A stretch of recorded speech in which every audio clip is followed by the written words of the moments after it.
Everyone, welcome back to the channel.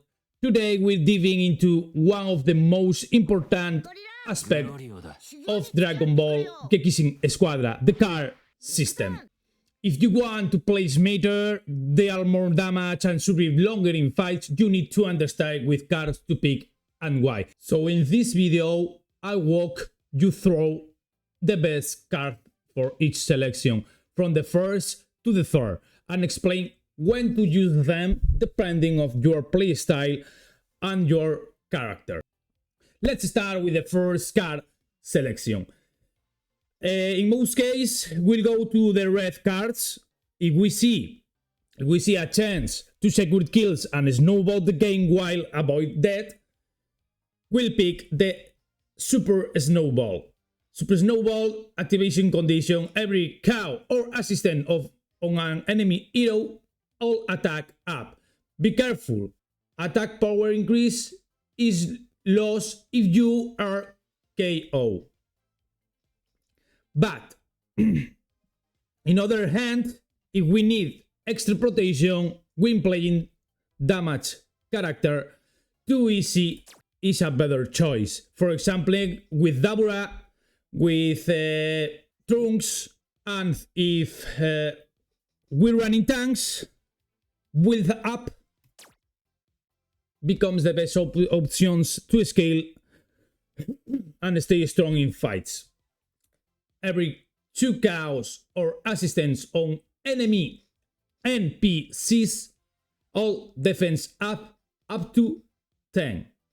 Now, in situations where we can't secure kills but we're still winning the lane and want to keep a pressure, lightning swift is a great choice. Now let's move on the second card selection. Here we really need to consider how the game is going and how that can affect our choices. If we're doing very well and ahead in the match, well, go for the red cards. And in this case, Giant Slayer is the best option to snowball ever handler, because boost damage dealt to target in proportion to their max HP until the end of the battle, when attack hits enemy hero with 80% or more HP. On other hand, if we're facing enemies that can one-shot us with explosive burst damage, like Trunks, then Solid Barrier is the right choice to survive.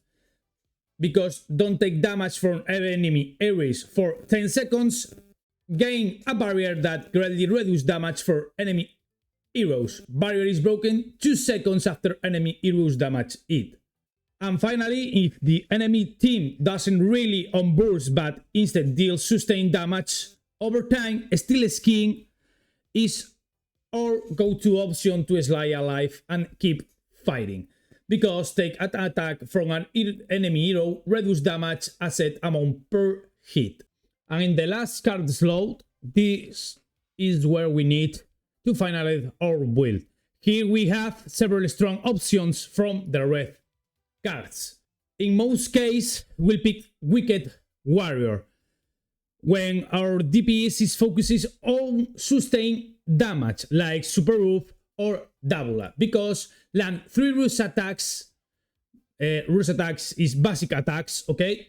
In a row on an enemy hero, boost rush attack damage, ends 4 seconds after end of rush attacks on enemy heroes. If that's not the case, then Limit Breaking Jump is great choice, since it allows us to dive in, deal short damage, and then escape much more easily. This also applies to tank. For tanks, though, there are 2 other solid options. Defense Step, okay, Defense Step if you're playing alone, or Guardian Angel if your DPS is strong and you need to protect them better. Because Defense Step reduces damage from enemy heroes for 3 seconds, and Guardian Angel take some of an ally's damage for them. Nervy allies takes damage from enemy hero, except those with Guardian Angel. And that is for today, card guide. If you enjoyed it, make sure to hit that like button, subscribe, and drop a comment. It really helps me a lot to keep making more content, and the best part, it's completely free. Seriously, it costs you nothing, but it means the world to me. Thanks for watching, and I see you in the next fight.